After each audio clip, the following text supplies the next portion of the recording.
Chapter 61. When we arrived at the mansion, we were directly ushered to the front of a long line of carriages. A duchess naturally couldn't be forced to wait, so when we stopped, we directly stepped out onto a tiled stone path. Umara held my arm as we walked up the entrance. And at the door was the president himself, IsekaiAmerican. He was dressed in a grand white suit and side cape. His presence was valiant, like a general who a million soldiers might follow into battle. I couldn't help but notice though how he was actually my height. When he smiled at the Duchess, I could sense faint superiority. It wasn't malicious, but simply a matter of fact. Although Carrion and Teleria were equal in status and authority, it seemed there was more than met the eye which might deepen a divide between them. But the Duchess didn't seem to care, simply approaching him as if they were two friends meeting for a drink. "Greetings, Duchess. I'm glad you could grace us with your presence tonight. I'm glad you're having us, Duke Carrion. Please, allow me to show you in." Carrion waved, guiding us into his home and toward the event area. There were two halls that would be the focus of tonight's gathering. One seemed to contain all the parents and guardians, while the other would be where the students themselves mingled.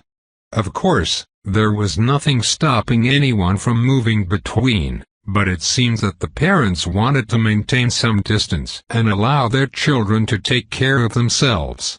We didn't walk for long. At some point, we arrived in the hall where more parents than students resided. Carrion led the Duchess to a table, and once there, I felt him turn to look at Umara and I, or, more specifically me. I could feel his curious gaze on me, his aura a bit stifling from so close. "You're John Cooper, right? I've heard many things about you. Your performance thus far has been eye-catching." "Oh, thank you, Your Grace. But I could never do as well as I have without the support of my squad.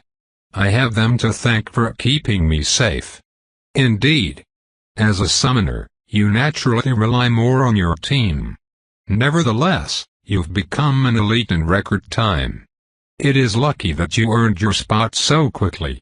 For some time, I had been worried that you were biting off more than you could chew, considering you were directly inserted into the fourth-year class, not to mention working with the elites while lacking merits. I'm glad that you are at least up to standard and won't hold your team back." "Thanks." For a second I was a bit baffled. Could he at least try to hide his attitude? I could almost taste the derision. The night hadn't even begun. After I gave a late response, Carrion faced Umara, who was also a bit jarred by his obvious distaste. "Umara, it's good to see you well. I can imagine your mother has taught you plenty in the way of spell formations?" "Enough to put me to sleep, Your Grace." "Ha ha, indeed. I don't know how you warlocks manage. Still, I hope your amazing progress can continue through the year. It would be a shame to get distracted by those unworthy of your time and fall behind all those who are about to emerge." "Indeed, Your Grace. Thankfully, the people around me are more than worthy of my time and attention." Carrion nodded as Umara tightened her grip on my arm a bit. Suddenly, I wasn't smiling as much. I looked the Duke straight in the eye, but all I got in return was a dismissive glance. It seemed the president was a passive-aggressive asshole. How fun. After a second or two, Carrion turned to the Duchess and gave her a smile. "I'll take my leave. Please, enjoy your night." "Likewise." She nodded back as he walked off. I also watched his back as he disappeared from the hall. When he finally left my field of view, Umara mumbled. "His son was one of my suitors. Oh. So he's bitter. Nice." I chuckled a bit, my mood being boosted. It seemed my very presence here would piss people off, but I was okay with that. Although the Duchess' support couldn't be wholly relied on, seeing how she did nothing to defend me from the president's verbal attacks, That didn't mean that I couldn't somewhat use it. No matter what, I was with her daughter. The name Hilaria demanded a certain level of respect. To slander my name would be fine, but Umara couldn't be easily touched. And there was only so much they could do or say to me without also slandering Umara. I had a certain bubble of protection, but I knew that to some people, that simply wouldn't matter. I couldn't wait to meet those people. A grin appeared on my face as the Duchess suddenly tapped Umara's shoulder. "Go mingle. I'll call for you if I need it." "Okay," she responded before the two of us walked off to the other hall. Our carriage didn't arrive until well after the stated arrival time, so there were already plenty of people here. And I recognized many faces, including those of my squad. I saw Fiden, Vetsman, and Tana lingering around one of the tables, and they all stood when we walked in. "John. Hey guys. Damn, you look good." Vetsman came over and pat my shoulder while checking out my suit. I just laughed a bit as his huge paw hit me like a hammer. "Thanks man, you look good too." "Well, it's my best suit. I initially thought it might be too much, but now that you're here, I don't have to worry." He took a step back as if admiring a work of art. I checked him out at the same time.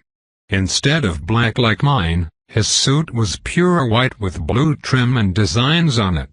There was also a symbol on his chest of what I could only assume was his peerage. The white made it a bit flashy, but otherwise, it wasn't particularly spectacular. Still, with how large he was, I couldn't help but think there was nothing else to look at but this bright statue of a man. After that greeting, I looked at Fiden. His suit was a bold maroon with some black designs across it, literally the opposite of Vetsman's suit. It was slim and defined his figure, making him look like some kind of devilish lady killer with that pretty face of his. And then there was Tana. I was surprised at how pretty she looked as she wore a medium-length green dress with some frills. Her blonde hair was curled and done up in a bun as well. She looked refined, contrary to how she normally was while fighting. In fact, it was such a stark difference that she looked older, like a mature woman. I smiled and nodded at her. "Good evening, Tana." "Hi, John. Nice of you to finally show. Fashionably late." I smiled and gave her a hug. Fiden chimed in after, coming over and giving me a handshake. "With a suit like that, I can understand. How much did that thing cost?" "Take a guess." "HM, 20,000. "Nope." "50. "Nope." "80. "Nope." 110. "Getting closer." 150. "Bingo." I laughed and smacked his shoulder while he gawked. Vetsman and Tana looked shocked too. If only they knew that it was just a fraction of the true bill. Even Umara sighed knowingly. "Are you actually a noble?" "I'm not. The fact that a normal man has a better suit than most nobles here speaks volumes. I wouldn't exactly call him normal." "Alright, I'm getting food." Dodging their banter, I left Umara with the group to go grab some snacks. Dinner was supposed to be served here, and I didn't intend to let the good food go to waste out of pedantic decorum. There were a dozen long tables just filled with all kinds of meats and delicacies that were calling my name. So I loaded myself a huge plate, grabbed a drink, and went back to the table my squad had claimed. The others had also gotten food, and deciding she didn't want to be the odd one out, Umara ended up getting some too.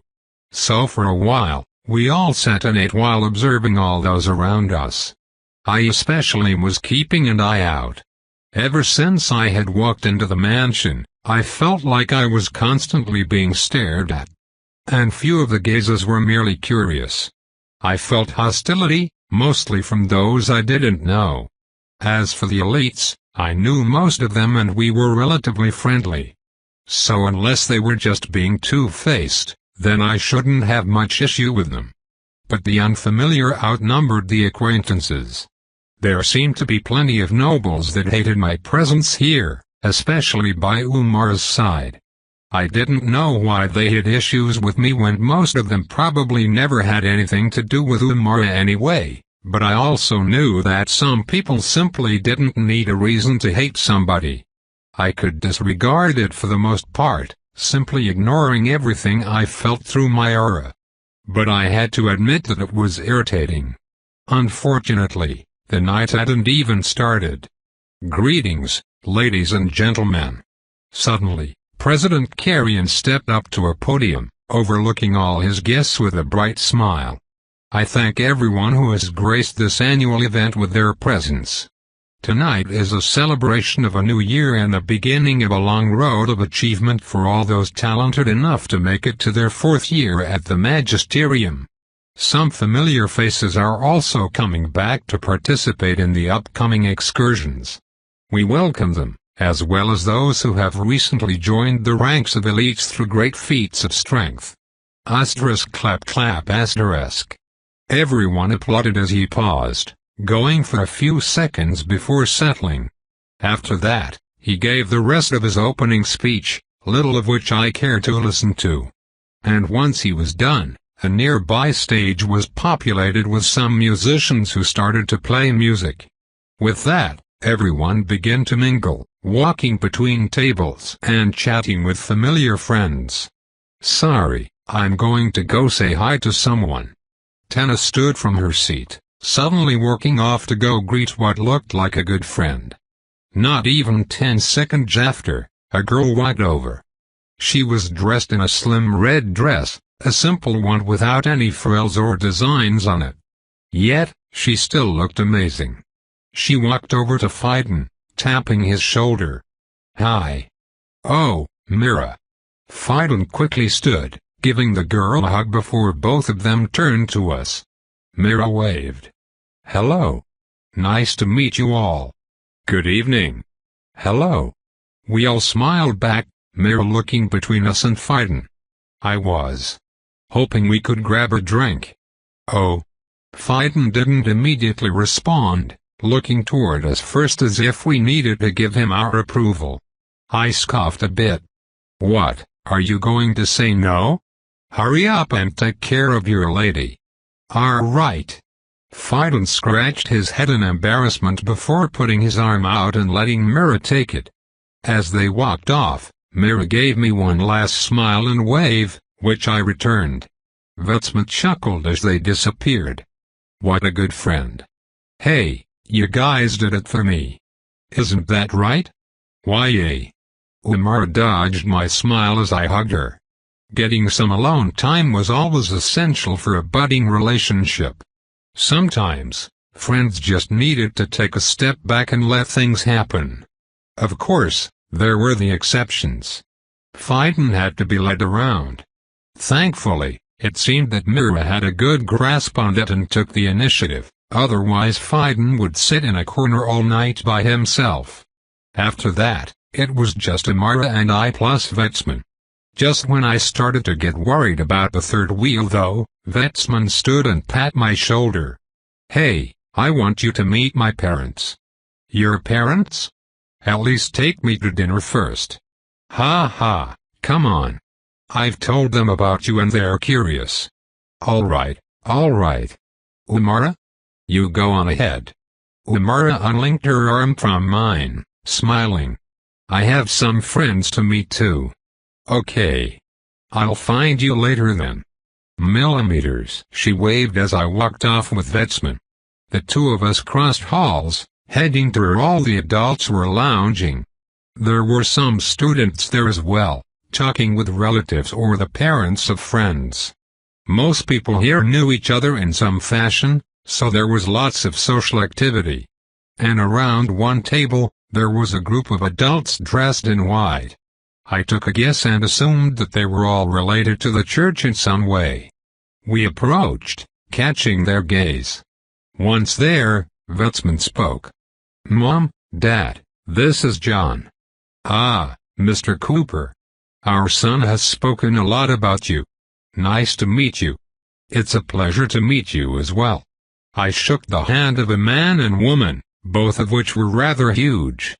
Vetsman was pushing 7 feet tall himself, and it seemed he got that from his father, because the man was just as big. He looked more grizzled though. If Vetsman were a pure man, then his father was a veteran who looked like he'd seen it all. Through his brown beard and bushy eyebrows was a deep gaze that almost looked like a 1,000-yard stare. But he still seemed relatively lively as he smiled while shaking my hand. As for the mother, I honestly thought she was Vetsman's sister. She looked amazingly young. The only indication of her age was the way she carried herself. But even that was overshadowed by her smile, which made her seem like a youthful woman in her prime. Seeing her out of context, I wouldn't place her a day over 25. She was dressed in a white dress with lace sleeves covering her arms. It was modest, but she was without a doubt a beautiful woman, no lesser than any other noblewoman here. However, she was as tall as I was, throwing me off a bit when she stood. This whole Verga family was a bunch of giants. After greeting them, I looked toward the others. Vetsman's father introduced them. These are the parents of another 4th year. He's not an elite, so I'm not sure if you'd know him. Probably not. But it's nice to meet you all anyway. Likewise. I shook hands with another pair of parents. After that, Vetsman and I sat down at the table. Mr. Verga spoke. So, John. Are your parents here? Oh. No, they aren't. Ah, unfortunate. But I can understand. Being in the presence of so many nobles must be suffocating. Especially for you. Even we've heard rumors about you and the daughter of Duchess Hilaria. There are a lot of very unhappy suitors here. Yes, there are. I suppose it's quite unfortunate for them, suffering where I've succeeded. How bold. He gave a deep chuckle. Even his wife couldn't help the smile. She chimed in. You're not a fan of nobles, are you, John? Well, I didn't have much of an issue before. But I haven't even been here an hour, and they've already gotten on my bad side. So yes, my already low fondness is decreasing into the negative. Yes, I can understand. In recent years the noble class hasn't been kind to those of the church either. All I can say is, they are going to find an issue with you anyway. So if you can't avoid the hate, I may as well do as I please anyway, feelings be damned. Exactly. She almost shouted in agreement, making me laugh a bit as her husband pat her shoulder. You're getting excited. I'm fine. Anyway, there's no reason you shouldn't just continue. But do be careful. There are very few things a noble won't dare to do to a commoner when they're upset, regardless of your relationships. So if you need help, then just call my son, he'll give you some assistance. That's right. Can't let anyone touch the best summoner in the magisterium. Vetsman smacked my shoulder, causing me to grunt at a heavy impact. Yay, thanks. So you're a summoner, John. What type? Mrs. Verga suddenly asked, causing me to turn to her with a bit of curiosity. I'm a cold summoner. Oh. I'm a cold summoner too. John's summons are amazingly lethal. He has even more killing power than I do. Vetsman explained a bit, and with each word, his mother became more interested, staring at me with brightening spirit as if meeting a long-lost friend. Chapter 62. I let Vetsman explain my guns from his own perspective. His mother listened intently the entire time before chiming in. So your summons are ranged. Mine primarily consist of swords, but I can also summon spears and knives. Look. She waved her hand, and in it appeared a knife. It was masterfully crafted, looking like it was carved from some kind of obsidian rock. The blade was so sharp that I felt like it could cut me from a distance. And the golden hilt had intricate carvings across its body, including some inserted gems. These knives herald from some other world, And that world contains master crafters even better than those from here. Another world? Why do you say that? Well, I've retrieved many weapons with unfamiliar writing. Even this knife has it. It's definitely a language, but even after searching I've found no language in our world's history that looks like this. I see. I nodded as she showed me some of the script engraved onto the flat of the blade. I also couldn't recognize it, but it definitely wasn't something randomly generated.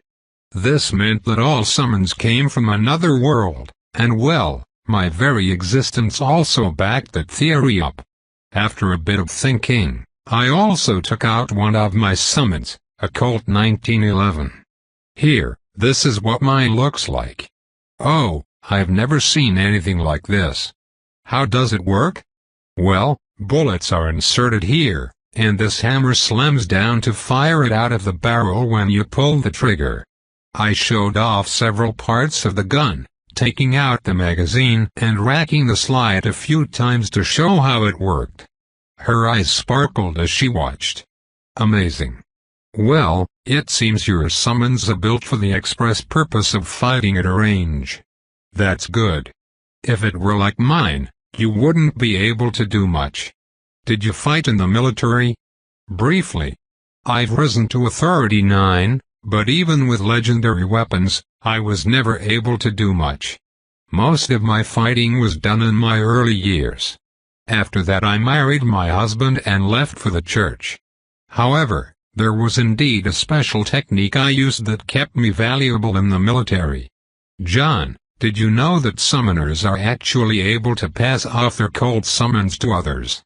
That's possible? My eyes widened a bit. It wasn't a topic widely discussed, mainly because there was nothing to say about it. A cold summoner's weapons couldn't be utilized beyond their body. I had figured this out rather early.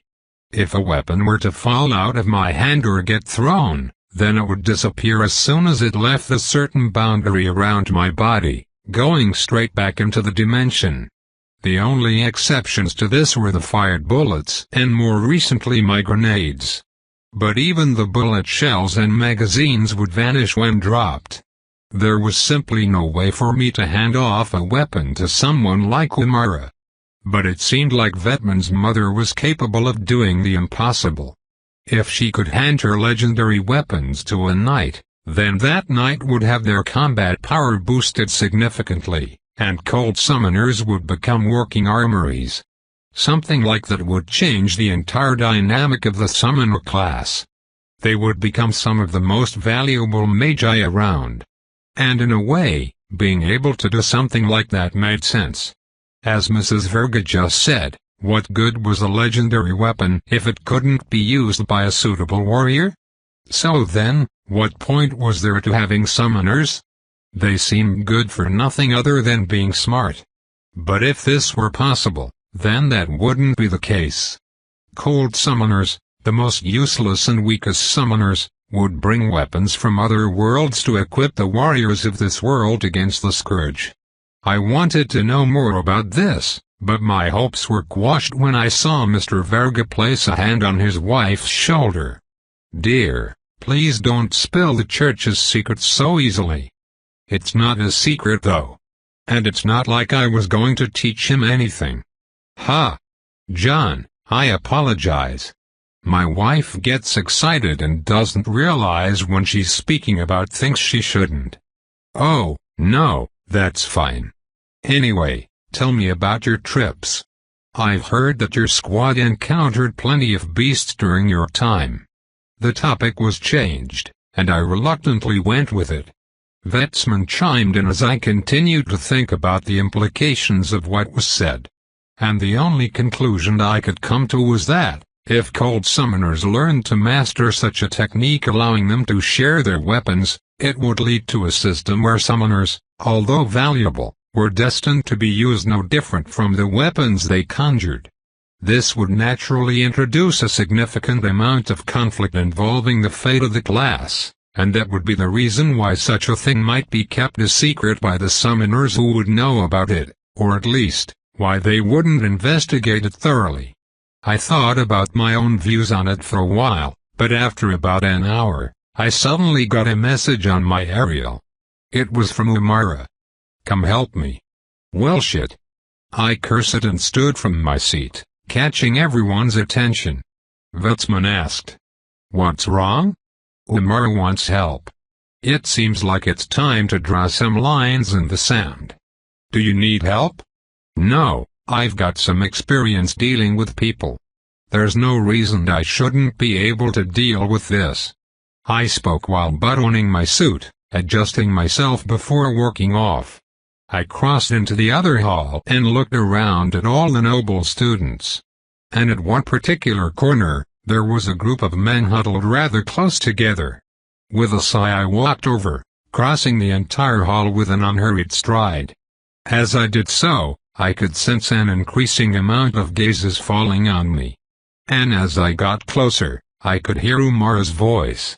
There was no panic or fear in it, simply annoyance as she dismissed all their attempts at conversation or ignored their questions. So since my girlfriend was being hounded by a bunch of men who couldn't take a hint, I wasn't polite to them. I looked toward one man a few inches shorter than me.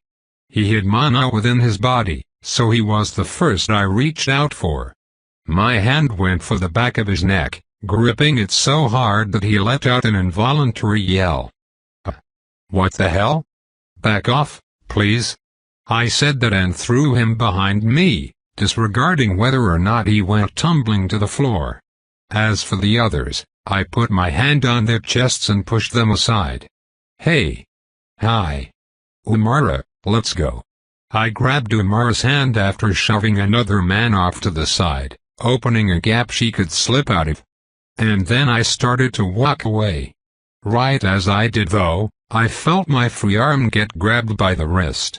My immediate action was to let go of Umara and pull out my pistol, pointing it while turning around. And I met the eyes of a familiar individual. A knight, as I knew him, my unwelcome mailman. He was the one who had delivered my welcoming letter on my first day at the magisterium. Having had a rude awakening and considering he had been a total asshole who threatened me, I ended up placing a gun against his head to drive him off. Later, I had found out that he was ranked 20 on the elites, someone who went by Ravon and had the nickname Severing Blade. He was blonde like Fiden and was generally handsome, but he carried himself like he was above all. Still, when I saw him again, I smiled a bit. Well, isn't it my delivery boy? Come to give me another letter? Excuse me. Ah, you said that back then too. So? Where's my letter, boy? You've got a loose tongue. He snarled and started tightening his grip. It wasn't much for him, but I could feel my forearm begin to compress more than I'd like. So I frowned and placed my gun right in front of his eye socket. Be careful, or I'll do what I said back then too and tear your pretty face a third hole. You just harass a noble, and you think you can just walk away? I think you need to learn your place, John Cooper. You're a commoner, nothing more. Yay? Is that why I so easily passed up your rank in the elites? I gotta say, I was disappointed to learn that you were so low on the board. You son of a— Hey! Umara stepped in just as Ravon started to tighten his grip again. I could feel my arm start to tremble as pain racked my bones. Ravon, back off. Umara, are you really dating this disfigured troglodyte? I could name a dozen men off the top of my head who were better in every way than this fiend. What, like you? John already has a higher kill count than you and he started just last month. I'll be coming back, so it'll be easy to surpass him. Surpass me? I chimed back in with a chuckle. You had a year's head start and you still fell behind. Did you have your thumb up your ass the whole time? Watch yourself, peasant. You're nothing more than a cold summoner, and you're in the hands of a knight. I have you at my mercy, so if you want to feel as your arm is slowly crushed in my palm, just keep talking. I think you're the one who's misunderstanding the situation here, dickweed. I lowered my voice as my arm felt like it was going to fracture. You may have my arm, but I have your fucking life. If you did your fucking research, then you'd know that there is nothing you can do in this very moment to save yourself if I wanted to kill you where you stand. Do not make the mistake of thinking that I jumped into the elites out of luck, or that you are in any way stronger than I am. So, let go of my arm. Or break it, and watch as I tear your fucking face in half. We were both silent while staring at each other, the stalemate continuing. I usually wouldn't be so aggressive, but being in the hands of a knight as a normal man was one step short of signing my life away. There was a reason I never let it happen, habits ingrained into me after spending long enough in the trenches. The few times that I wasn't able to do so, I was very close to dying and relied on my coat's powers to save me. And I didn't have my coat on, so to put it lightly, the fear for my safety was screaming at me to simply put a bullet in his brain. But the reasonable part of me was suppressing that fear and keeping my itchy finger in check, making sure I wouldn't make an irreversible decision. But then, right as I wondered if he would really crush my bones into splinters, I heard a voice. "Get your hands off of him." "Who?" "Ugh." Phaidon flew in like a shooting star, grabbing Ravon's face and relinquishing his grip on my arm. And with righteous justice, he picked him up by his head and slammed him into the ground face first. Boom. Ouch. I cringed a bit as the floor was cracked by Ravon's hard head. Simultaneously, while I sighed a bit in relief, Vetsman ran in from behind. "Are you okay, John?" "Yay, I'm fine. Are you?" Umara spoke and grabbed the arm that Ravon had been squeezing, pushing up my sleeve. I flinched at the pain, and once rolled up, I could see my forearm now purple from wrist to elbow. "Shit, did he break it?" "He what?" Phaidon lifted his head at Umara's words before gritting his teeth and looking back down at Ravon. In his hands, Ravon seemed like nothing more than a rag doll to be yanked around on a whim, like he was an ordinary man and not a knight. "You're going to pay for that." Bang. Phaidon sent out a punch straight into Ravon's face, instantly creating a bruise as blood flew out of his nose. Then he shifted his focus and lifted his foot, slamming his heel down onto Ravon's arm. We could all hear it. Pop. Ah. Phoo. Listen to me very carefully. Phaidon grabbed Ravon's face just as he started to scream, turning his head toward him. "Touch our summoner again, and I'll tear your damn arm off. That goes for everyone here. If John doesn't kill you first, then I'll hunt you down and make you regret ever hurting him." "He is so drunk," I mumbled in surprise. I had never seen Phaidon so angry before.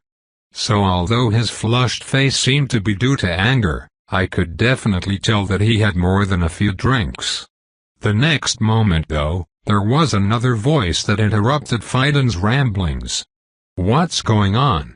The president came walking over with measured steps. Next to him was the puppet master, surprisingly. Seeing them, Phaidon tossed Ravon aside, standing up and adjusting himself so he looked proper again. The puppet master watched Ravon's tumbling body before ignoring him and glancing at me, seeing my arm. "Is it broken?" "Almost." "HM. Thank you for not shooting. Pay for the healing and we'll call it even." "All right.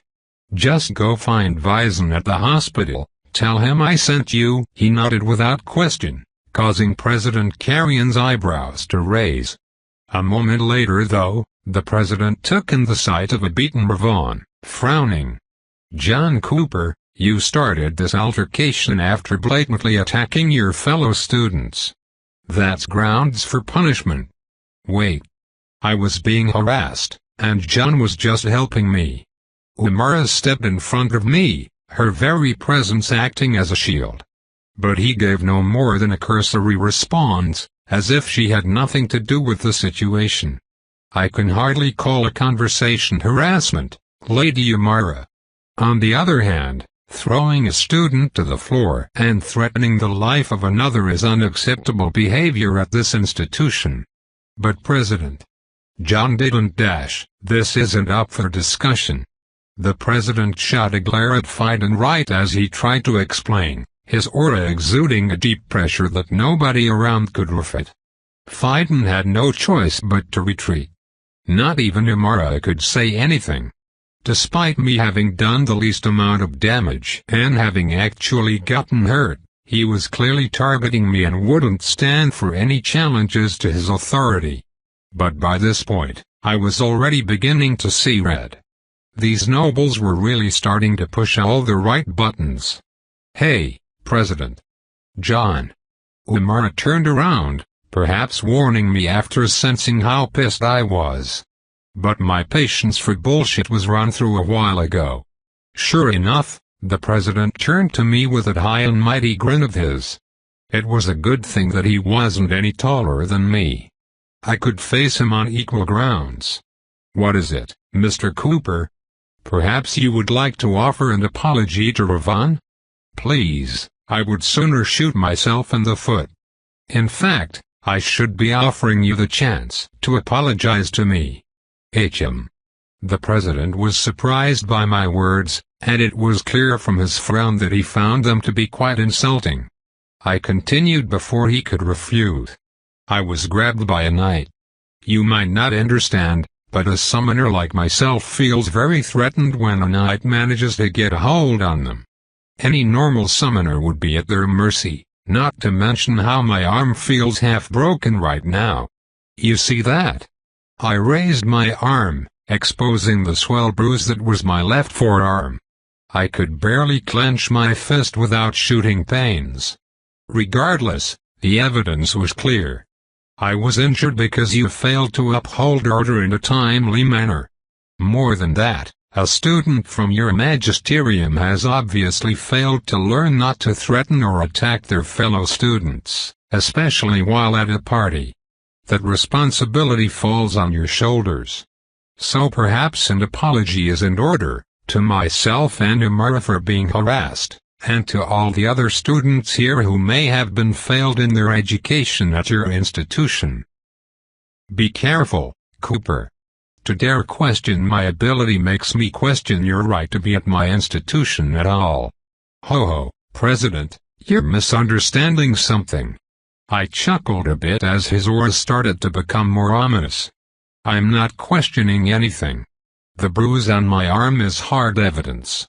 The only reason it's there is because of your oversight. There has been no such thing. And I will not stand for your slander or accusations. And I won't stand for your prejudice. You don't want accusations? Then put your dog on a fucking leash, or don't be surprised when I put him down after he ruins my nice night. Now, I think you're the one misunderstanding something. The president suddenly stepped forward, pressuring me with his presence, standing less than a foot away. My jaw clenched a bit.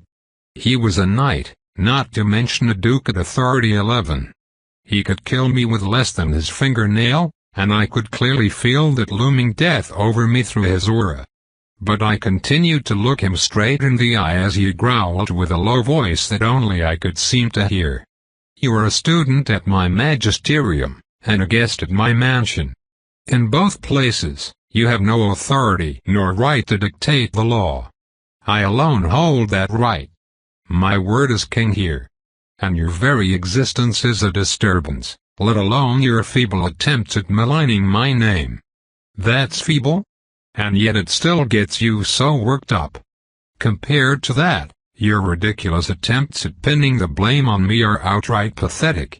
I'm starting to doubt whether or not your word really is law. Yet another failure at educating your students.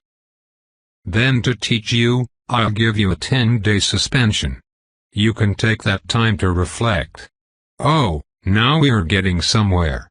Speak more, and I'll simply expel you from the magisterium. Heh? I smirked, almost willing to take up the offer. Before I could talk more though, Umara stepped in between us under the eyes of everyone in the venue. "Stop. President, let's not cross the line. Umara, do not tarnish your name by stooping to defend him.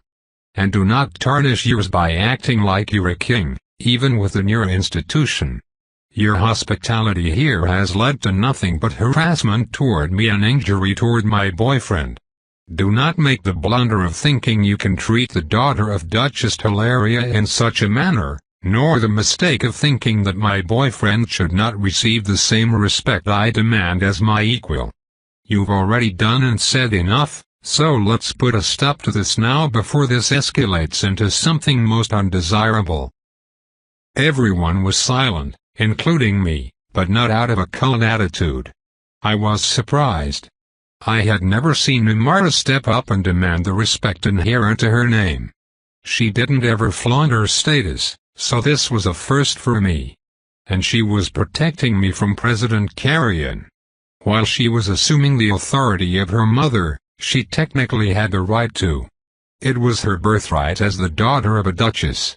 She held status within the wonderful world of nobles. And within that world, she could demand certain things and make others take a step back, or outright bend to her will. Only someone like President Carrion couldn't be cowed by her words, but he also couldn't disregard her. If he pushed any more, then he would be invoking her mother by insulting her authority. And as she said, such a thing would escalate a situation that didn't need to be. But there was also a slight complication. She was doing it on behalf of a commoner, so if he took a step back, it would be no different from admitting that I held the high ground. His pride wouldn't allow him to. And sure enough, he didn't take a step back. We continued to stare eye to eye, equal in height but not equal in presence. Maybe I had won the battle of words, but at a certain point, that didn't mean anything. Still, it spoke volumes about his own character. I thought, if I were at that level of power, and some kid not even half my age came up to me and started challenging me, I wouldn't give him the time of day. The fact that he got so offended and enraged by my words only helped me understand that in their mind I was so far beneath them that to even attempt to besmirch their name was unacceptable. And I wasn't surprised. Dictators didn't tend to accommodate criticism. But, despite my insistence on escalating the situation thus far, I could tell that it was time for me to take a step back. With Umara having stepped in, I couldn't only think about myself. So with a smile, I gave the president a wink before turning around. Glancing around, I could see that every eye, both adult and student, was on us. We had attracted quite a bit of attention, though I wasn't sure how much everyone heard. Still, this would be a story that got passed down for a while. I didn't know whether I felt good about it or not. I was simply challenging the unexpected tyranny of the magisterium's president. Where I came from, such a thing was not just allowed, but expected. To defy corruption is a virtue. After seeing a few familiar faces, I found the Duchess. She stood in the center of the doorway between the two halls, watching us with a neutral face, as if she were unconcerned about anything going on. I wondered. Was she just apathetic to a squabble, even if it involved her own daughter? Or was she testing us? She didn't hide her intentions to ensure that I would be able to handle life among nobles. It came with the position of Umara's boyfriend. So perhaps making sure that I wouldn't simply bend over at the slightest threat from a noble was a part of why she didn't interfere. Then again, I took this quite a bit further than it should have. It was intentional, but that also meant that her opinion of me may not be very high. Oh well. The only thing I could do now was leave. I surely wasn't welcome. I took measured steps out of the hall toward the exit. My shoes were the only things to make a sound as I did so. Halfway there though, I heard the president's voice. I don't go back on my word. If I see you on magisterium grounds before 10 days are over, I will expel you on sight." I didn't respond. I didn't even acknowledge him with my gaze. I just kept walking. I felt incredibly isolated as I approached the exit. Before I could leave though, there was another pair of feet that scampered on over to my side. I looked and saw Fiden catch up to me. Then, Vetsman ran over as well. He was followed by Umara. As for Tana, well, I hadn't actually seen her in a while. I wasn't sure where she was. So the four of us walked out the door. We were silent for a while as we walked the stone path through the mansion gates and onto the street. Before going any farther, I stopped and turned to the others. "You guys don't have to worry about me. I ruined my night, not yours. You can stay. Stay just to get fucking surrounded by guys again? No thanks." Umara spitefully rejected, causing Vetsman to chuckle. "Yeah, I wasn't really having fun either. I don't have many friends besides you guys. I would probably spend the rest of my night talking with my parents." "Me too." Fiden chimed in after him. Hearing their excuses, I just smirked. "Well, you guys don't get the 10-day vacation." "You mean suspension?" "Same difference. You know, I've never heard of someone getting suspended from the magisterium before. I guess you'll be famous as the first." Vetsman pat my shoulder with his bare paw, making me flinch. "Yay, I guess. You also challenge the president. That's definitely never been done. I thought you were going to get kicked out on the spot." Umara mumbled, going quiet for a second before suddenly punching my uninjured arm. "Ow. Why? You scared me. You were reckless. We're supposed to leave the magisterium together, and you just went and challenged the authority of the magisterium's president in his own home. And it wasn't even necessary." "Not true." "What? How is that not true? We could have just let it be and left. Why did you have to talk back? You said it yourself." Carrion was speaking as if he were the king. He's drunk on power, and he needed a slap to the face to bring him down a notch. Doing so is absolutely necessary, and apparently I have to be the one to do it since nobody besides you seem to have the balls to. Besides, I told you that I don't stand for that kind of bullshit, no matter who it comes from." Umara went silent, remembering my earlier words. I took out my cigar case with a sigh, preparing us to G. "The president is an old bitter asshole because his son is a little bitch who can't get a girl, so he holds a grudge against me and twisted the situation to pin all the blame on me. Not to mention how I'm a commoner who dared to speak to a noble like him that way. Unfortunately he made it too easy to call him out, not expecting that I would, so he got butthurt when I did. Yeah, it was quite satisfying seeing him so pissed off. You should try it sometime." "I think I'll pass." Umara smiled a bit, taking a calming breath. She gently linked her arm with mine, resting her head on my shoulder. "I understand why you did all that, and I thank you. But if we want to stay together, you need to avoid getting expelled, even though I never thought such a thing would ever be an issue. Even if just for me, I ask that you try to exercise a bit more restraint from now on, at least in front of people like the president who can take things away from you. I suppose I can do that. Thank you. In exchange, I'll take care of all the dogs who can't seem to leave me alone." "Yeah, woof. Be bad guy." I laughed while hugging her from behind, planting a kiss on her cheek and making her go red. Chapter 63. After walking down a few streets, I took out my cigar case and lit us to G. The breath of smoke I took in washed over my body, dampening the pain of my arm. After that, Umara paused and looked at her aerial. "Tana just texted me. She's wondering where we are. If she doesn't want to stay, then she can come find us. If she does though, just let her be. She says she's with Mira. They want to join us." "Oh. All right then. I shrugged, finding a building to hang around. A few minutes passed like that, and soon, the two girls found us. "Hey guys." "Hi Tana." "Hey Fiden." Mira walked over, quietly taking up a spot beside Fiden. He smiled at her, but noticing my gaze, he got a bit embarrassed. I laughed as he scratched his head with a red face.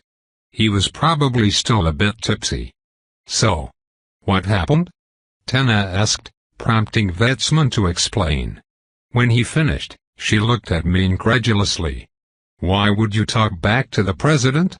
That's suicide." "I don't care. Besides, I'll be back soon enough." "Still, the president is one of the most powerful and respected people in the entire kingdom, and you brought embarrassment to his mansion.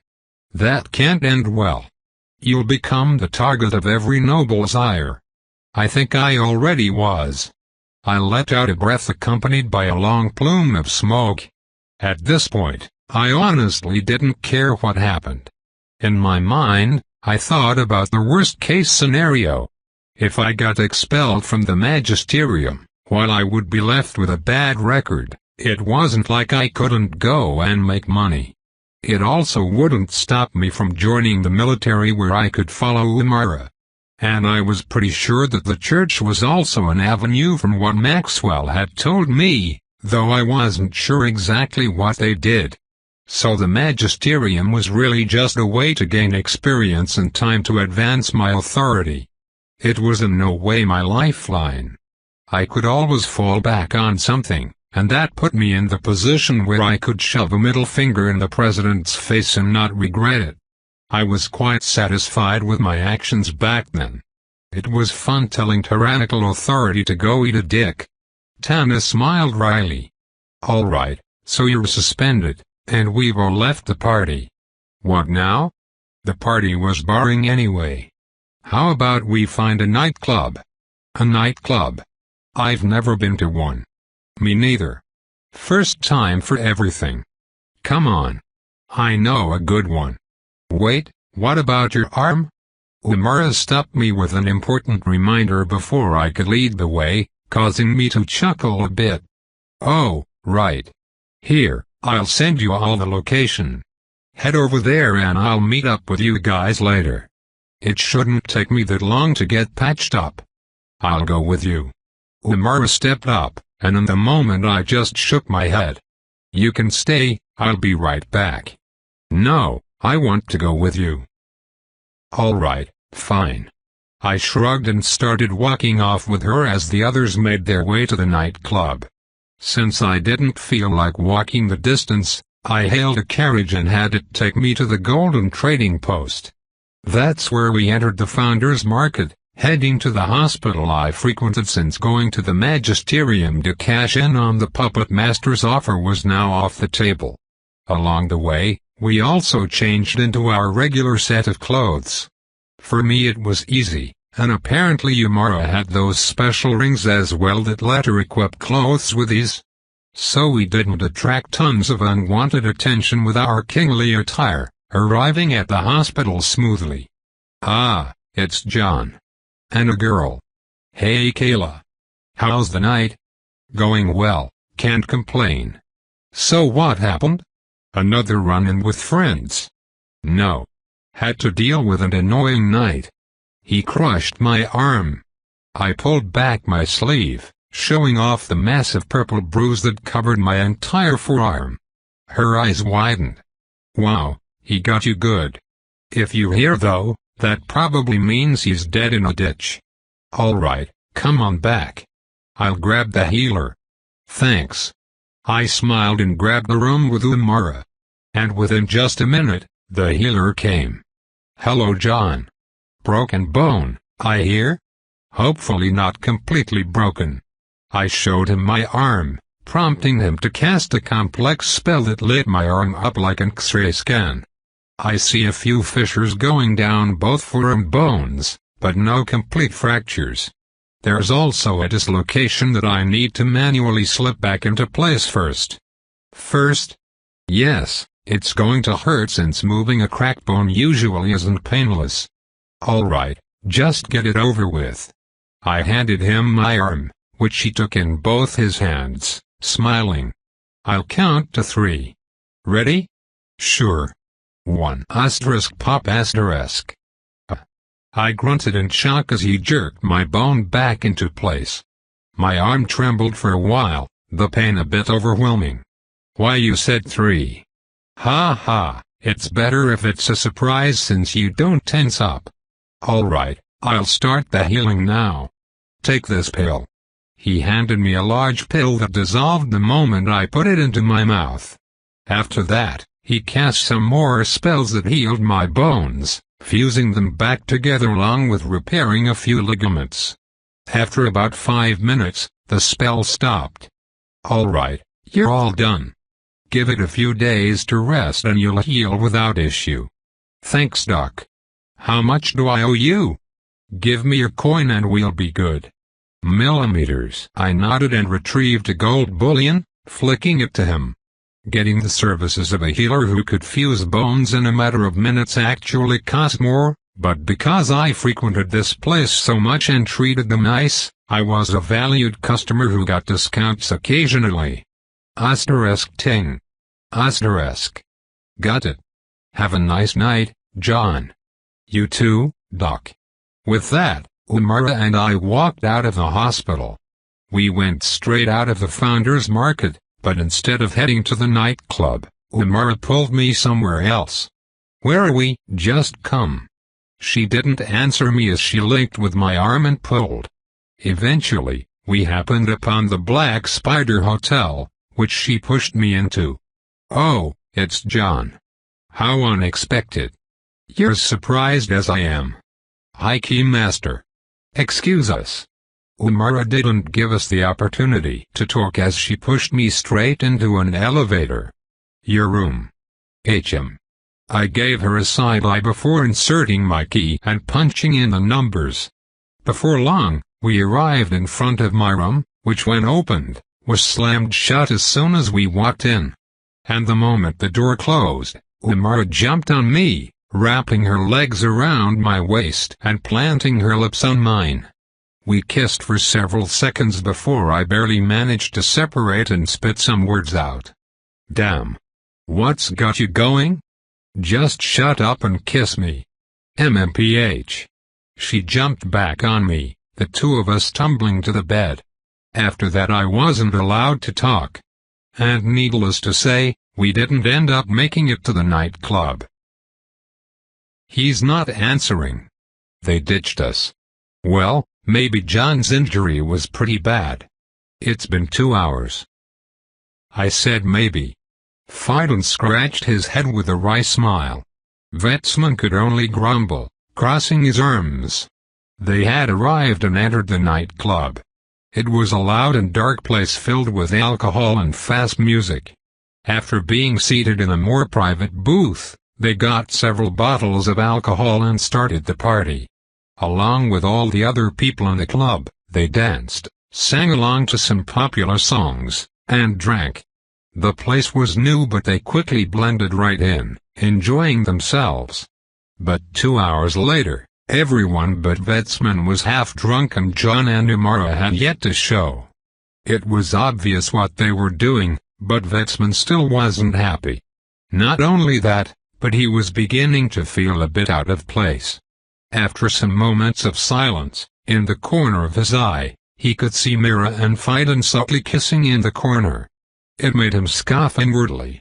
It was like they were trying to hide it, but because they were drunk, they did a very poor job. The first few times it happened, Tina had spoken up and interrupted them.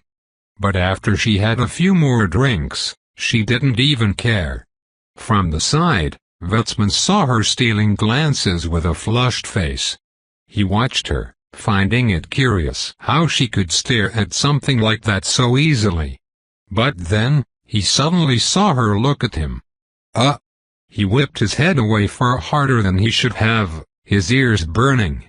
In his mind, he reminded himself about how irresponsible it would be to engage in a relationship, especially during this phase in his life. They were fighting the scourge and there was no room for distractions, only training to make sure they could keep their lives. But then, a voice came that seemed to shatter those thoughts as if they were nothing more than delusions. "Hey, Vetsman?" "Why, yes." "Ah." The big man flinched when Tana's hand curled around his arm, her chin resting on his shoulder as she looked up at him. He saw her slightly messy blonde hair and her deep green eyes, and in that moment, there was nothing he could think of except how beautiful she looked. He hadn't really thought about that before. His mind was so filled with his training and strengthening that he never paid any heed to the women around him. And because he was from the church, it never seemed like anybody outside of that circle wanted to engage with him anyway. They held certain standards that needed to be met by anyone wishing to pursue them. But now, in this nightclub, he was captivated by this drunken blonde beauty whose breath reeked of cheap liquor.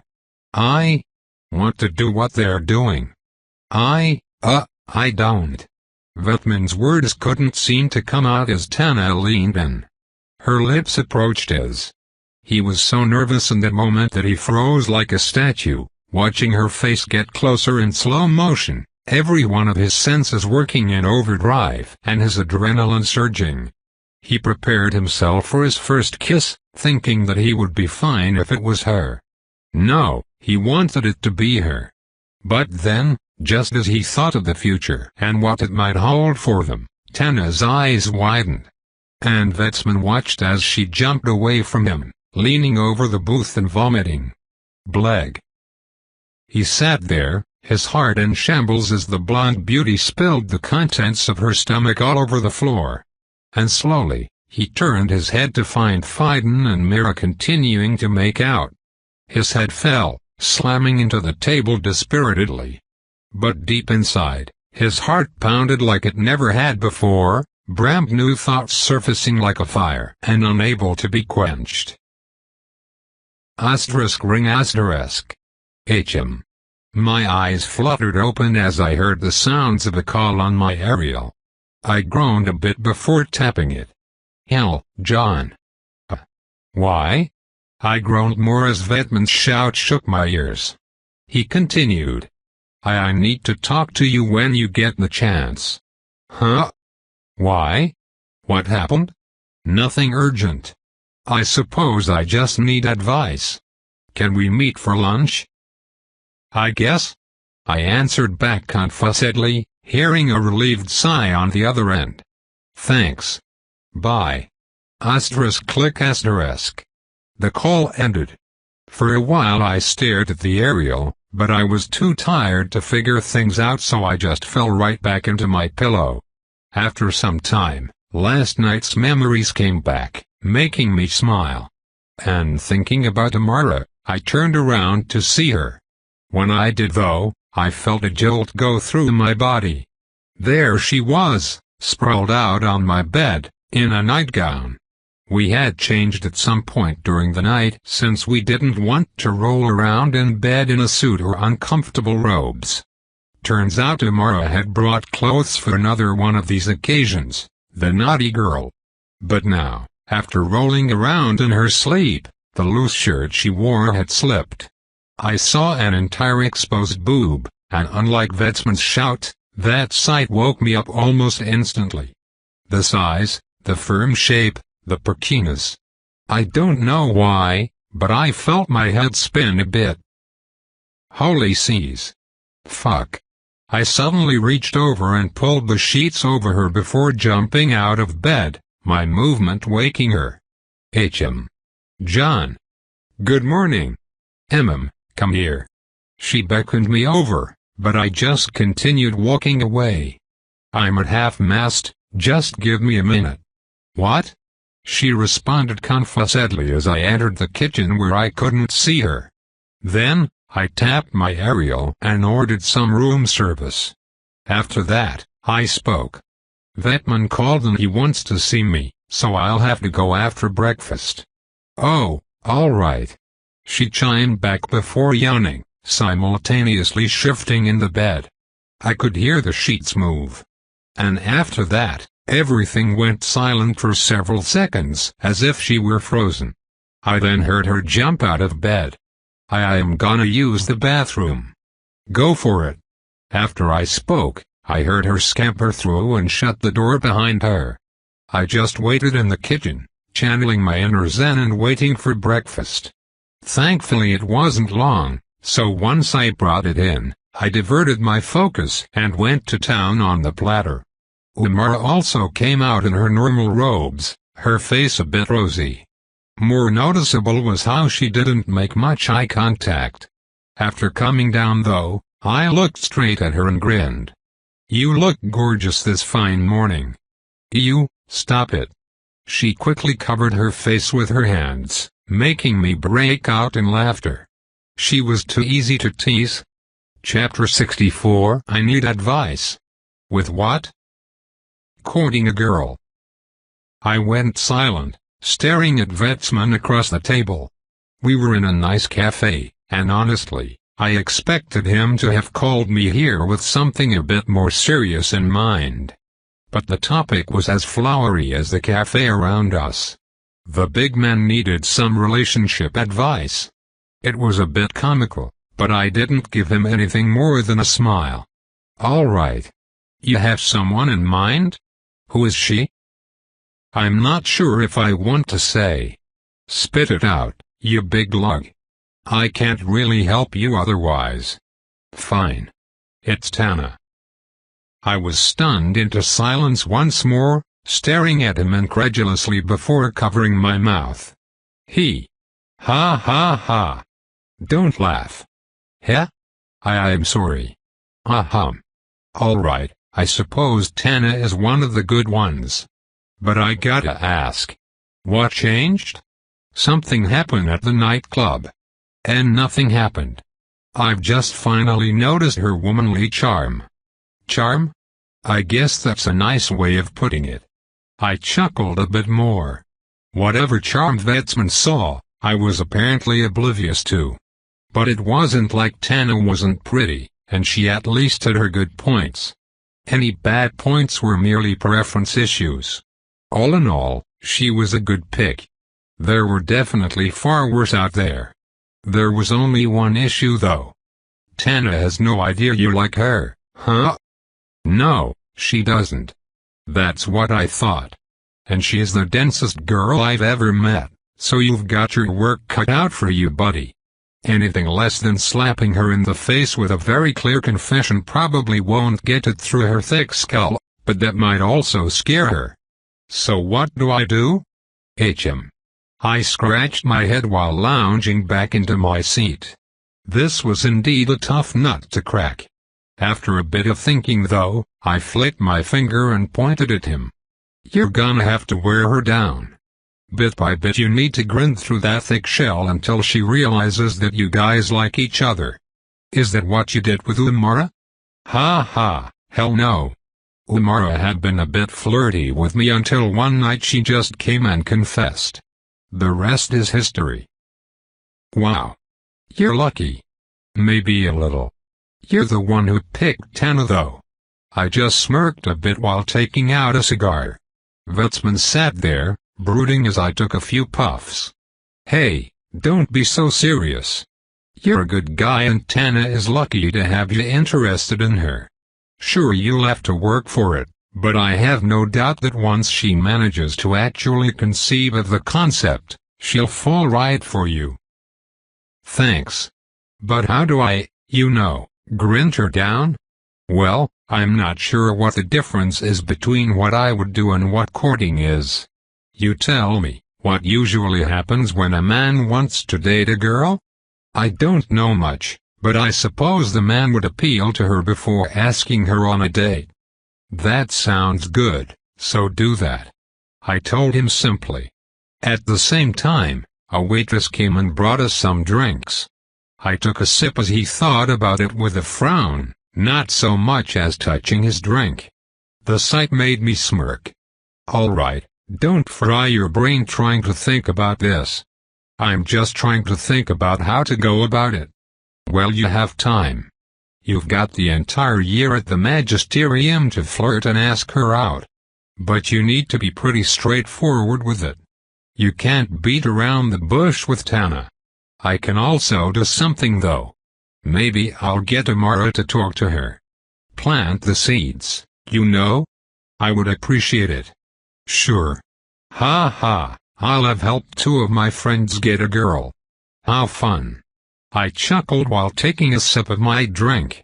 Then, Vetsman asked, "What do you do that might be different from normal courting? With Amara, I mean." Me? Well, since we both like each other, it's easy to push our relationship forward.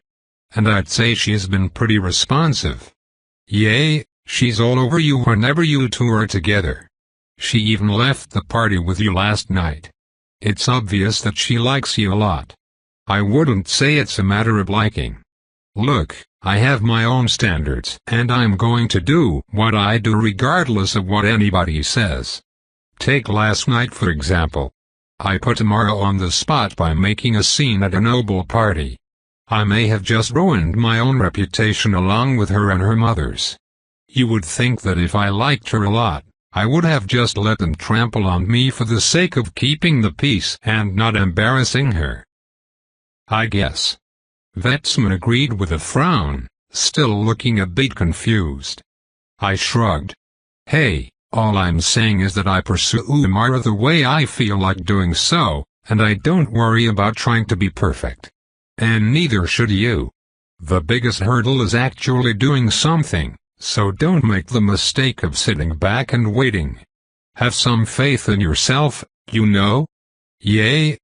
Alright. I'll think of something the next time I see her. Vetsman smiled, looking encouraged by my words. And I smiled with him. After that we continued to talk for a bit longer. So, what are your plans now that you're suspended? Just waiting and? Vetsman looked at me weird when I went quiet. Frowning, I sat there for a few seconds as my aura picked up some nefarious intent. Someone was looking at me, and they weren't friendly. I could barely tell their direction, so when the feeling sharpened, I looked outside the cafe through its glass front. And in the street outside, I could see a man standing there with a bow on his back. He noticed my gaze quickly, and without hesitation, he equipped the bow and nocked an arrow. I suddenly commented with a Springfield rifle as he pulled the string back, feeling it appear in my hands before taking aim. And I fired just as the bowman did. Asterisk boom asterisk. Ah! There were screams when the explosion went off. I saw as my bullet shattered the glass window and sailed straight into the abdomen of the bowman. As for his arrow, I barely managed to shift my body utilizing the time-dilating effects of my jacket's power, preventing it from piercing the center of my chest and instead making contact with the jacket around my shoulder. But the force behind that arrow was shocking, and although it didn't pierce through, it threw my body back like I was kicked by a horse. John. Vetsman jumped out of his seat, barely realizing what happened as I landed against some furniture. I'm fine. Help me up. All right. He reached out, grabbing my outstretched arm and pulling me back onto solid ground. I felt a few bruises, especially on my shoulder, but nothing that serious. I immediately looked out the window again, the bowman nowhere to be seen. But there was in fact some blood, so I went and sprinted out. Vetsman, go down that alley and find a bowman. All right. He answered quickly, his powerful legs launching him like a cannon as he dashed ahead of me. I followed as fast as I could, following a faint trail of blood. And several seconds later, I heard a yell. Got him. Over here. Coming. I answered back and followed the sound, taking a few turns before arriving in a secluded alley. Vetsman had the bowman pinned to the floor. All bowmen were knights, so they were strong, but apparently this one wasn't as strong as my squad's tank. I walked over, nodding to Vetsman. Thanks. He wasn't fast enough. And the blood was easy to sniff out anyway. Are you a hound?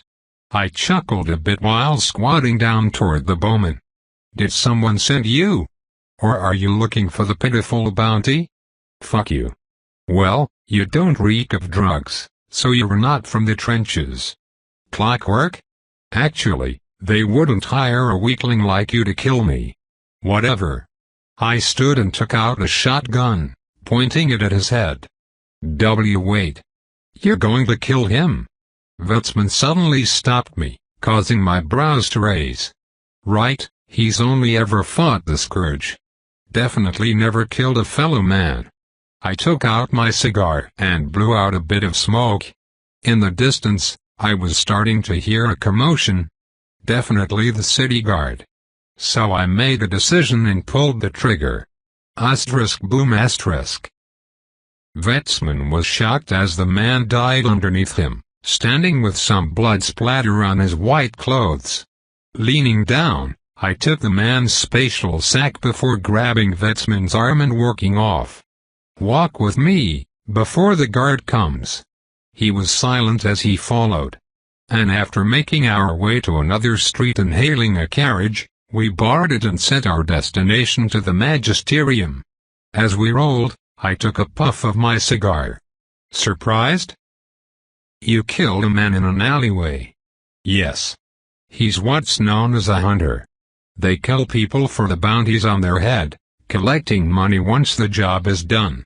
I happen to have a recently increased bounty on my head, so hunters will occasionally try to kill me. And believe me, letting them go only causes more trouble down the road. You have a bounty on your head? Why? He lifted his head and asked. He didn't look angry, but he did look like I had shattered his view of me. I let out a sigh of smoke. If you haven't guessed already, I work in the black markets. I've made some enemies there, and since they haven't been able to kill me the conventional way, they pay a price to get others to do it for them. As you can guess, it hasn't worked so far. How many people have you killed like that? Does it matter? I looked him in the eye with that question. I suppose this was a question of morals, and as far as I knew, Vetsman was a man of principle. It was easy to fight against the scourge. You could do so blindly because they were such an easy enemy. But killing other humans would test your own principles. I didn't care because for me, it was a matter of survival. It was simply the world I lived in, and I was already in too deep to avoid it. Not that I wouldn't make the same decisions again anyway. Still, it also wasn't like I killed anyone who didn't try to kill me.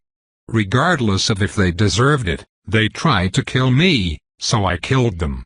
If I didn't, they would keep trying to kill me until eventually, they would succeed. I had no illusions that I was invincible, so I did what I needed to do to keep my life. After Vetsman remained silent for a while, I spoke again. Vetsman, what kind of person do you think I am? I mean from your perspective about 5 minutes ago. You're a courageous man who I would entrust my life to. Yay, well, I've been doing this for a long time now, long before I even came to the magisterium. It's only now that you've seen it. I can tell you now that I've never killed anyone who hasn't tried to kill me first. And for the most part, nobody who has died under the barrel of my gun was a good person. Believe me when I say that I'm not some secret underworld criminal. I'm just a guy trying to make his way in this place, and if you trusted me back then, you can still trust me now. He was silent, brooding over my words. Then, he asked, Does Amara know about this? Oh, yay. I told her about all this a couple weeks ago. Ah, really? I see. He leaned back, seemingly comforted by the fact that Umar knew about it and was okay with it. Not long after, we arrived at the gates of the magisterium. All right, go clean up your clothes. Try not to be conspicuous. Since I'm suspended, I probably won't see you guys for a while unless we find some time to hang out. Still, remember what you said and do something with Tana. I'll be checking in with Umara to make sure you aren't being shy.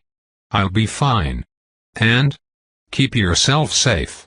I will. Oh, and try to keep this little event a secret from me. I don't need more infamy than I already have. I said that while shutting the door to the carriage, letting Vetsman go. After that, I set my destination for the Black Spider Hotel. There were 10 days before the next trip, exactly how many days my suspension was, so I buckled in for a nice vacation. Chapter 65. The day after my cafe date with Vetsman, I met up with Umar for an early dinner. After a nice time at a decent restaurant, we went to my room at the hotel. But it wasn't to passionately make out for 2 hours. Instead, Umar wanted a comfortable place to focus on her advancement. She was close and just needed a bit more cultivating before jumping to Authority 5. We had the entire evening though. Umar wasn't going to the puppet master's training since she was focused on her advancement, so after classes she would come find me. And for the first 2 hours, I let her use my bed for her cultivation. Afterward though, she got distracted and came to talk to me. And our conversation went toward interesting topics.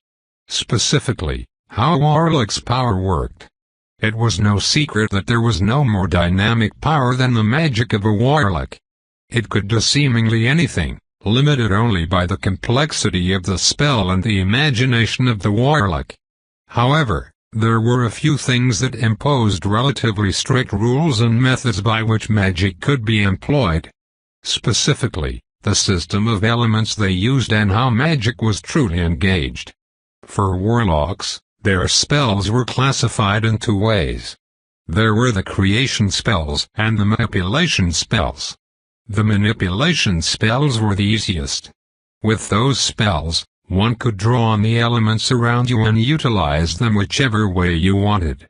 But in different areas, there were differing amounts of elemental mana. For example, an ocean would have prolific amounts of water mana and little to no fire mana. The opposite was true near a volcano, or maybe even around a wildfire. So sometimes, certain spells couldn't be used since there simply wasn't enough of a particular type of mana. That's where creation spells came into play. With those, you could generate a specific element and thereby generate something like fire in an ocean or water near a volcano. However, creation spells used far more mana than normal, and the spells to engage them were several times more complex. Unless necessary, creation spells were very seldom used. Manipulation spells were always preferred, at least until one became powerful enough for it not to matter. This was easy to understand, however, it was the way spells manipulated the elements that was a bit more difficult to understand. Spells were like a set of instructions for an element to follow, like software driving the hardware of a machine. And the more complex the software, the more precisely and effectively you could control the hardware. But increasing the complexity of a spell wasn't as simple as adding more instructions. For warlocks, creating a spell wasn't a matter of drawing the instruction set, but feeling the elements and beckoning it to follow your will. And there were 2 things that determined how complex you could make any given spell. Your affinity for an element, and your understanding of an element. Interestingly, warlocks weren't born with set affinities. Instead, it was their advancement process that would grant affinities.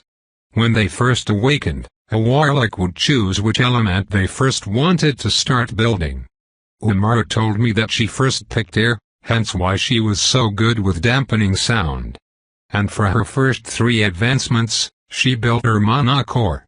And the quality of the mana core's development was determined by her understanding of the air element. If she advanced without a clear understanding, then her affinity wouldn't rise beyond a certain point. However, having inherited her mother's talent and receiving her guidance, she wasn't allowed to advance before she achieved a perfect affinity for the air element. Apparently, this was the only reason she wasn't well into Authority 5 by now. But the solid foundation was important. She now had a perfect affinity for the air element, and now, she was working toward building the fire element. Her next advancement into Authority 5 would lay the foundation for another monochord that would grant her a higher affinity for the fire element. The affinity had already grown as much as it could during her time at Authority 4, so she was ready to advance. The way it all worked interested me. An element wasn't simply what its name was. For example, the water element didn't only encapsulate water. It encapsulated all kinds of liquids as well as certain concepts like healing, dissolution, corrosion, poison, and more.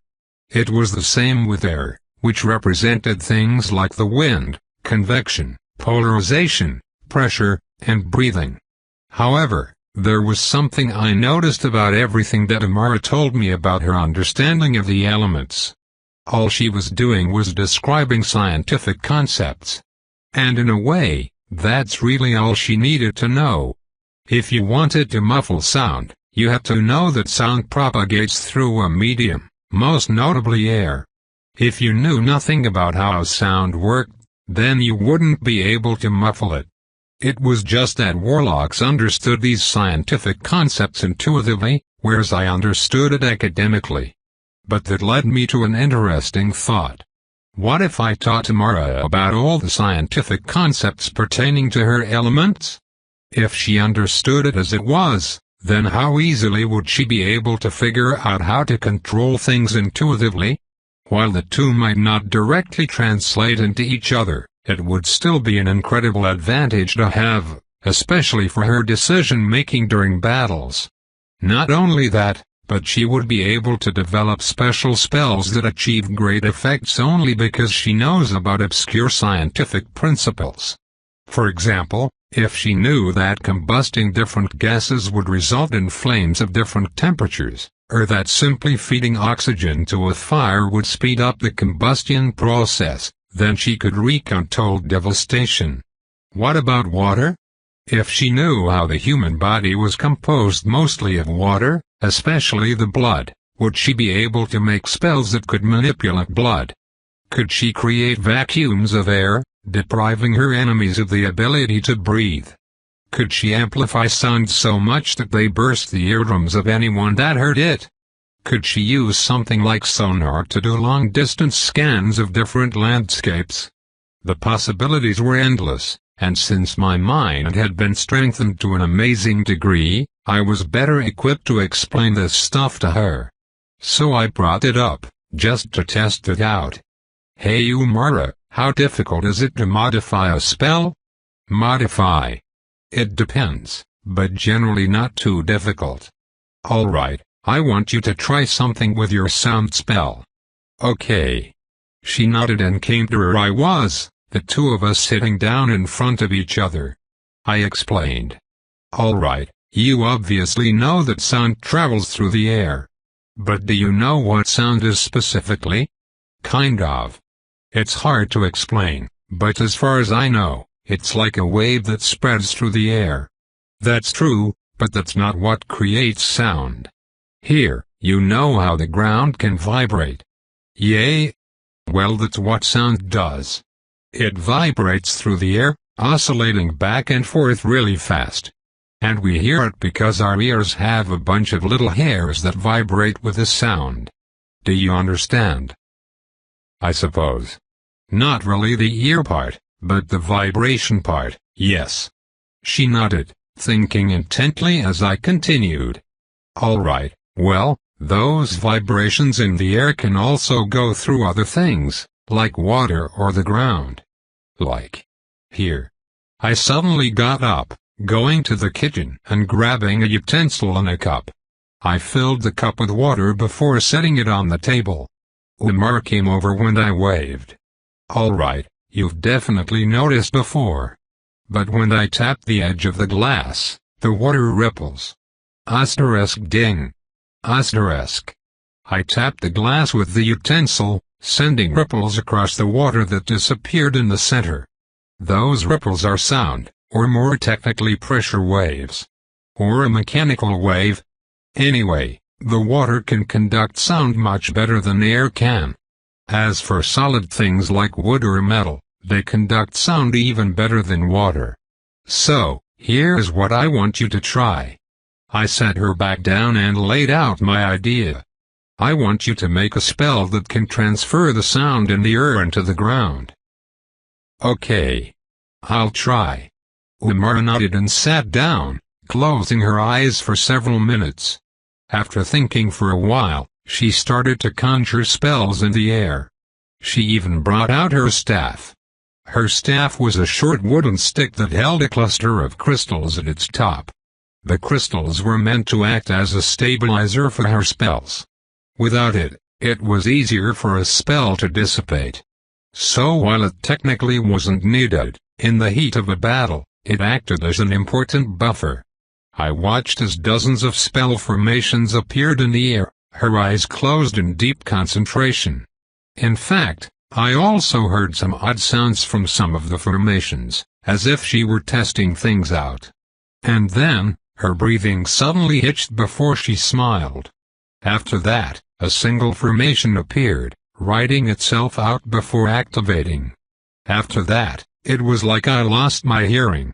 No sound reached my ears, even when I spoke. Umara opened her eyes, looking at me while speaking. But I couldn't even hear myself, let alone her. With a thought, my eyes suddenly brightened as I grabbed the cup of water, placing it on the floor. Then, I yelled as loud as I could. And I watched as the water in the cup vibrated just slightly. It was a success. Even Umara jumped and clapped. Then, the spell deactivated, letting us hear normally. It worked. I figured it out. Ha ha, you did. I laughed as she jumped toward me, wrapping me in a hug before jumping off again. I realized what you meant as I was making the formation. It really is just a vibration through the air. So all I had to do was direct all the sound into the solid ground without letting it escape. So anything within or beyond the sphere of influence can't be heard.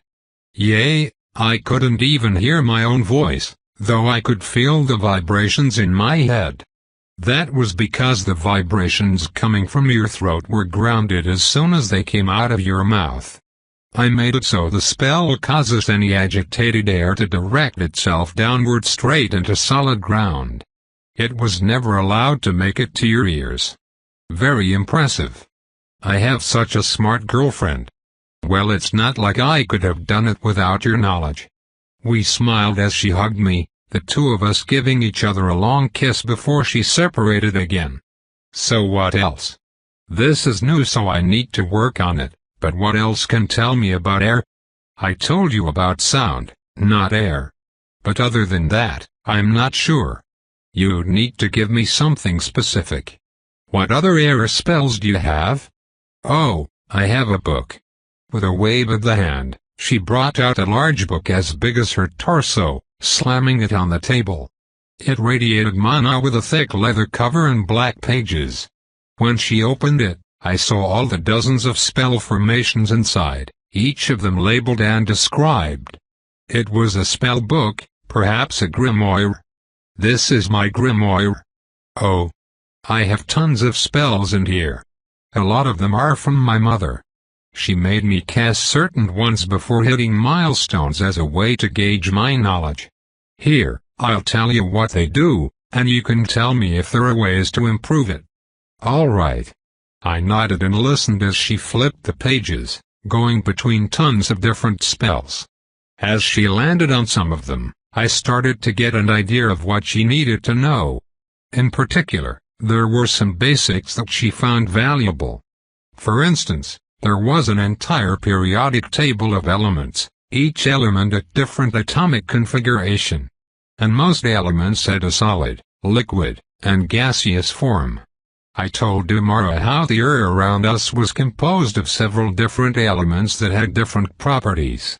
I also told her how there were gas compounds like water vapor that could become airborne. The point was that the air wasn't simply air.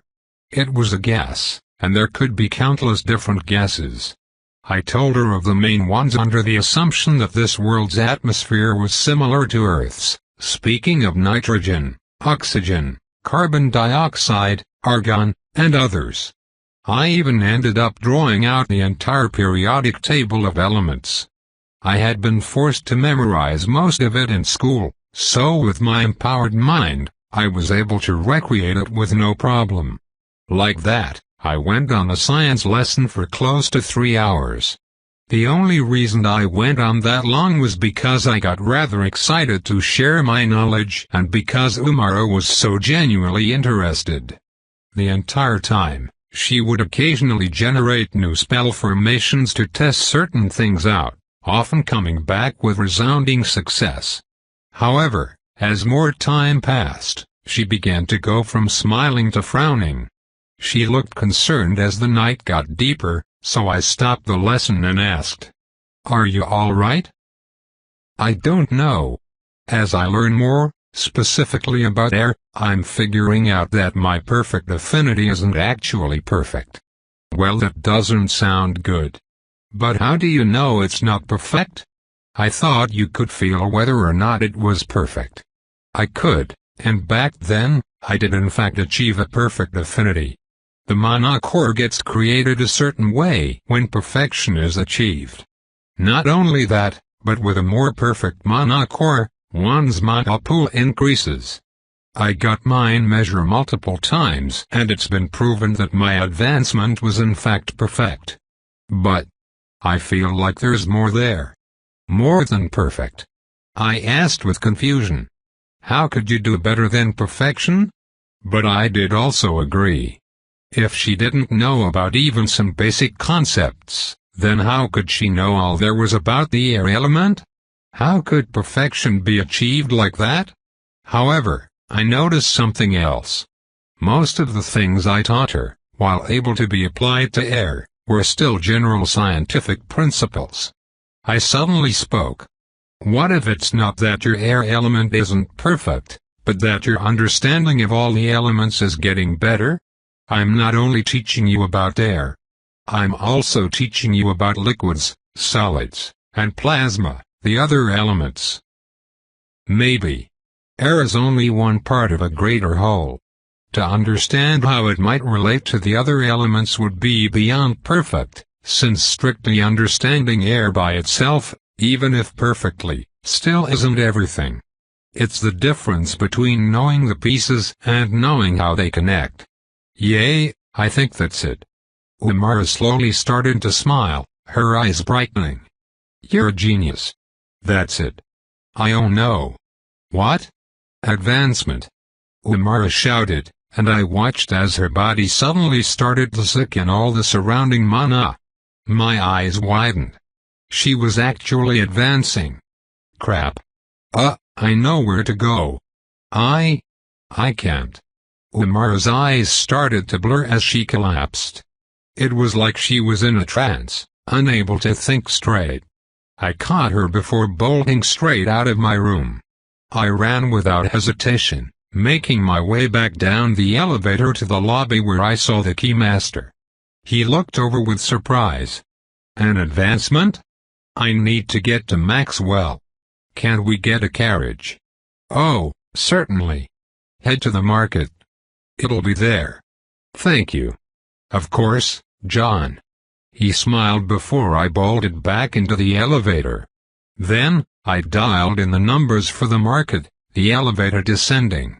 Before long, we arrived and I saw a carriage pulling up to the plaza. I ran over where the driver had opened the door, jumping in. Polaris headquarters. Quickly. On it. The driver shut the door and the carriage started moving, barreling down the street. As we rolled, I tapped my aerial, making a call. What? Maxwell. I shouted. I'm on my way to you. Can you prepare the stuff you had for my advancement? What? Why? It's Umara. She's advancing right now. He was silent for a bit before saying, Fine. I'll prepare it. Does her mother know? No, not yet. You're making things difficult for me. Whatever. Just get over here. Almost there. Millimeters. With a groan, He ended the call. I then just waited anxiously. Once we arrived, I threw the driver payment before rushing into the headquarters. Since the guards knew me well enough by now, I was able to head straight in. And I saw Maxwell standing at the door, waiting for me. Get inside and put her in the chair. Hurry. Yep. I ran inside and saw the chair, setting her down on it. After that, Maxwell stepped in and set up the ring, loading it with Authority 5 white crystals. Then, he tapped a few buttons before it activated. Once that happened, her body was hit by an overwhelming amount of mana. After that, her eyes began to sparkle as the mana flowed through her body like a river. With that, Maxwell sighed. It's not perfect, but you got here fast enough for it to end very well. She just needs time. Right. Thank God. I let out a deep breath, leaning against a bookshelf.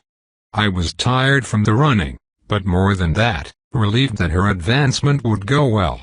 Then, Maxwell suddenly dropped some interesting information. Warlocks go through things called enlightenments. I've seen this before. She's gone beyond perfection in her element. This isn't actually an advancement. Oh. I've never heard of that. Yay. More secrets. Anyway, we need to get in contact with her mother. She's close to advancing anyway and this will trigger it soon. Can you contact her? No, I never exchanged information. Then contact someone who can get it. Like your friends. Maybe their parents can contact her on your behalf. All right. I nodded and thought for a second before dialing a number. Hello. Phaidon. It's John. Oh, hi John. I need your help. I explained the situation to Phaidon. And as soon as he understood, he hung up. After that I waited as he called his parents. And it was several minutes later when I got a message from an unknown number. Hello John, this is Phaidon's father. Use this number to contact Duchess Hilaria. I hope the situation is resolved well. Nice. I smiled and saved the number. And once dialed, I called and heard the voice on the other end before long. Who is this? Hello Duchess, this is John Cooper. John. How did you get my number? I got it from Phaidon's father. Listen. I'm with your daughter and she's going through an enlightenment. She'll probably advance soon so I wanted to let you know. Where are you? Polaris headquarters in the Black Spider Market. Very well. I'll be there soon. With a hurried voice, she hung up. After that, I took a seat nearby, waiting. Tope continued.